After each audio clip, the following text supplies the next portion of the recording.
Good question. All right, I'm live. As we look back over how Waypoint... Oh, gosh. Definitely gonna use that. Yeah, thank you. See, I'll be shouting. I gotta be quiet. Everything he does is magic. I've been coming to church here for about a year and a half now. Actually 3 years, but The reason it's actually been. That's where I edit, see? I was gonna say, we've been coming to Waypoint for 3 years. But don't get us arguing. Yeah. Am I allowed to say having a baby there? Yeah, you can say that. My heart exploded.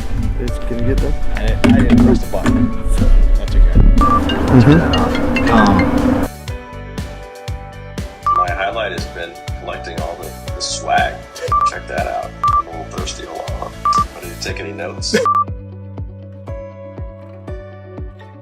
Do we need to read it? Can we jump? You can do Happy Oh dear. People are watching. You ready? You are live. Everything will Okay. be used against you at this point. Okay. Happy 5 years! Try again. What did you say? 5 points. Anything else you want to say? No. As we look back to the story of Waypoint's beginnings, and we wanted to share with you all the impact Waypoint has had in different people's lives, we thought, why not go back where it all began, when 10 strangers met in a bar here at the lodge. So come on, let's go check it out. It really began when my wife and I went to a church planting conference. We were up at this conference in Huntersville when she looks at me midway through and says, Wes, you've been studying church planting for 7 years. I kind of feel like you're Jonah and I'm the sailors and I just need to throw you overboard. Why don't we just go and do it? And in that moment, suddenly I realized a young mother with 4 children in diapers, if she could take that risk, what was holding me back? And I realized in that moment that I needed to lean into this calling I felt by God to begin a church in Charlotte. And so I began to pray and think and wonder what God might want. And I called up a friend of mine. He was the first person that I was going to share this idea with. Called him up and we went to Starbucks uptown and I began to kind of talk about it very hesitantly, nervous, anxious, wondering what he was going to think, when all of a sudden sitting next to us was this homeless man. And as I told this story, the homeless man suddenly popped wide awake. He had been asleep. His eyes went wide and he looked straight at me and he goes, young man, you must go where God sends you. And then he fell back asleep. And I looked at my buddy and I was like, oh my gosh, that is an amazing God moment. What confidence, what confirmation from God in this moment, and just was amazed in it and now just fully energized about this idea, this mission God was putting on my heart. When then a few moments later, the homeless man woke up again and he looked at me and he said, young man, in Isaiah 68, it says that God has us inscribed on the palms of his hands.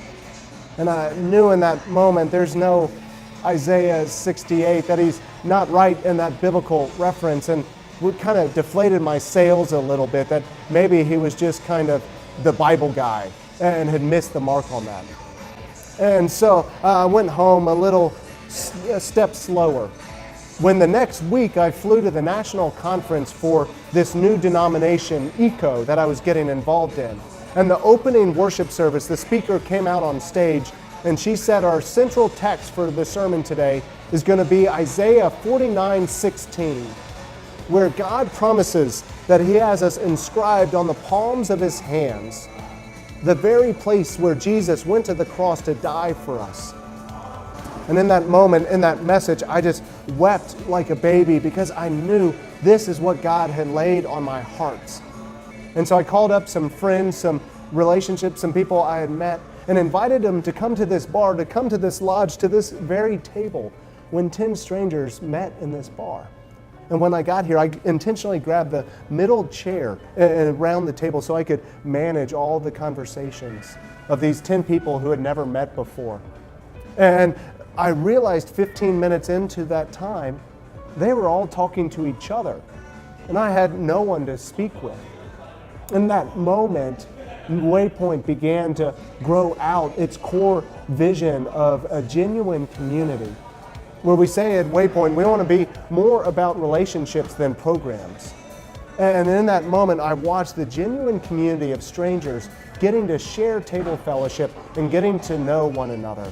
And that became a hallmark of our community as it grew from the 10 strangers to then the people who gathered in my house with Lindsay on Tuesday nights to pray and to plan for the church. As we moved over to Sarah and Rudy Hayden's house to prepare for our first public worship service. And I remember the first public worship service we held at Myers Park High School. And I grabbed the microphone to welcome everybody when suddenly the microphone wire went completely dead. And God laid on my heart in that moment the words, "We're not going to be perfect and polished. This is who Waypoint is. We're not going to take ourselves seriously, but we're going to take Jesus Christ seriously." And that's how our first worship service launched. And that's become such a hallmark of our community. And so I love that the first praise and prayer moment of that very first worship service, a father of 2 boys raised his hand and he stood up and he shared in front of a room full of strangers that he had lost his job that week and had asked us to surround him in prayer. And from that moment, we began to live out this identity of being a place where people could come and see the goodness of Jesus Christ so they could go and be that to the watching world. And we were on a bike ride, and Wes had mentioned that he was starting a church, and there was going to be an information meeting at his house or out at some restaurant near Ray Road. And I mentioned it to Sarah, and she was like, "Sure, let's go." And so we opened up our house for an information meeting shortly thereafter. And so Wes told us what he was doing, and we just were like, yes, we feel the whisper. We felt that God was calling us to do something different. We had been at the same church for 20 some years. I remember Rudy saying, "This really nice guy is starting a church, and I want to make sure people will show up for him. So I want to go just to show, so somebody will show up." Here's a great funny story about Wes. He used to say, is anybody going to come back? Is anybody really going to be there the next Sunday? And I kept saying to him, "You're going to be surprised by God. You're going to be surprised by God." And God kept surprising us. You come in on a Sunday and people know who you are, and you don't get lost in the shuffle. And even as the churches began to grow, that people still know you, and it doesn't feel like a big church. Even since moving to Nashville, the genuine friendships that we made at that church have stayed with us. Life is complex, messy, and hard, and so being able to share messy life stuff with people is a special part of Waypoint. Waypoint was having I don't even know what they called it back then, maybe a congregational meeting, because there was only 50 of us. And for some reason I was moved to go see what it was about. And Pete's guy said it, he goes, "I envision us taking kids on mission trips."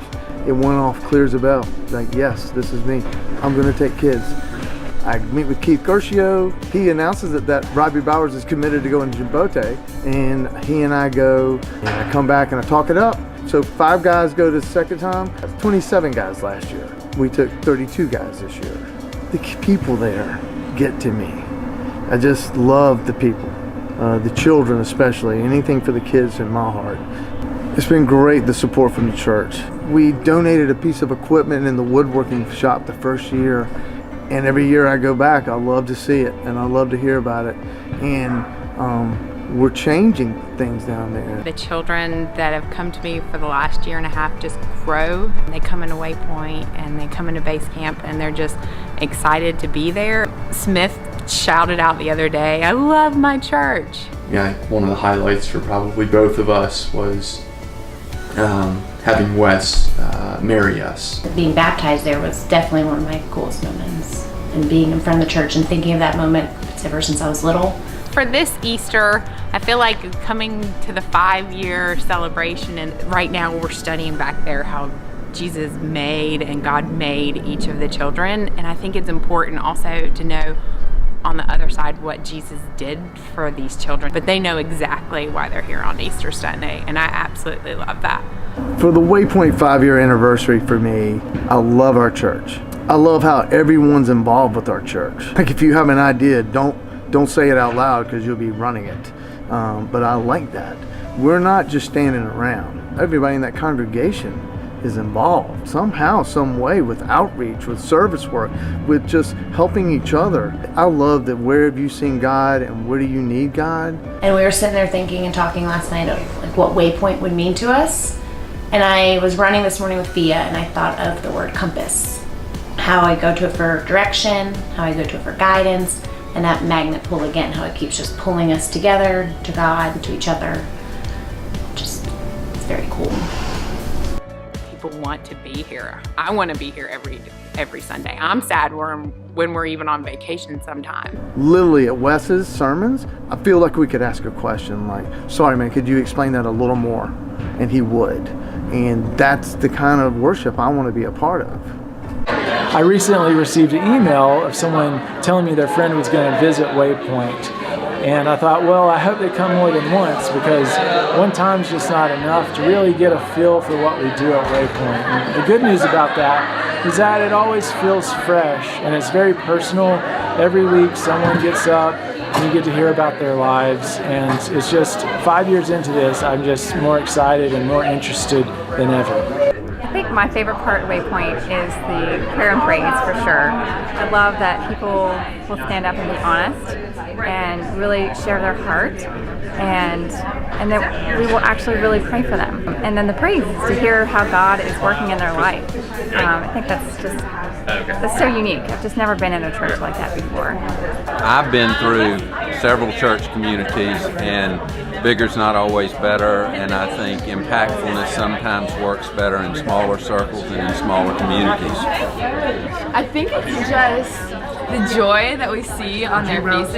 I mean, and really the camaraderie of, being together and all loving Jesus but having fun at the same time. When we started coming to Waypoint, we knew that we just had to keep coming back. We looked forward to each Sunday. It wasn't just something to check off the checklist, but it was something that we really eagerly looked forward to. We're still here about 20 minutes after church, just all talking and getting a chance to know each other. Well, I love the fact that our children love coming here. There's a lot of young couples with babies, and then there's a lot of older, wiser people. So there's just this cross-section of multi-generational people. As a mom, it's so exciting to see what our children will grow up into and have such a great community of faith, have friends our age and then generations older that just invest in our children, invest in us. Not just come and see, but go and do it. If you think about Waypoint in our worship, in our family, in our marriage, in our friendships, it's unbelievable. Every aspect of our life now, I would say. I was encouraged through Waypoint to have a Bible study in my community, and invited women. Oh, there's so many best moments from Waypoint. Happy 5-year Waypoint! Happy birthday, Waypoint! Happy anniversary, Waypoint! Happy 5 years, Waypoint! Happy 5 years, Waypoint! Happy 5-year anniversary, Waypoint! Happy 5-year anniversary, Waypoint. Happy 5-year Waypoint! Happy 5-year Waypoint!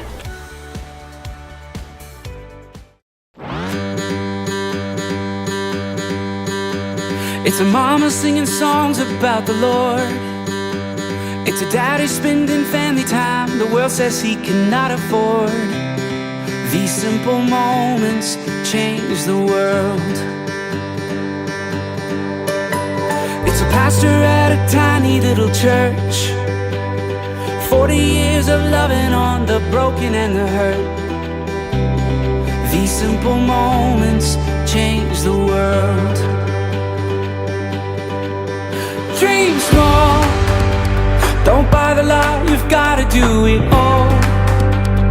Just let Jesus use you where you are, one day at a time. Live well, loving God and others as yourself. Find little ways where only you can help. With His great love, a tiny rock can make a giant fall. Dream small. It's visiting the widow down the street, or dancing on a Friday with your friend with special needs. These simple moments change the world. Not ready yet. I gotta focus right now. Bigger dreams, just don't miss the minutes on your way to bigger things, no. 'Cause these simple moments change the world. So dream small, don't buy the lie, you've gotta do it all. Just let Jesus use you where you are, one day at a time. Live well, loving God and others as yourself.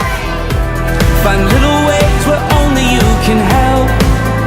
With His great love, a tiny rock can make a giant fall. So dream small. Keep loving, keep serving, keep listening, keep learning, keep praying, keep hoping, keep seeking, keep searching. Add up the small things and watch them grow bigger. The God who does all things makes oceans from rivers. So dream small, don't buy the lie, you've gotta do it all. Just let Jesus use you where you are, one day at a time. Live well, loving God and others as yourself. Find little ways where only you can help. With His great love, a tiny rock can make a giant fall. Yeah, 5 loaves and 2 fish can feed them all. So dream small.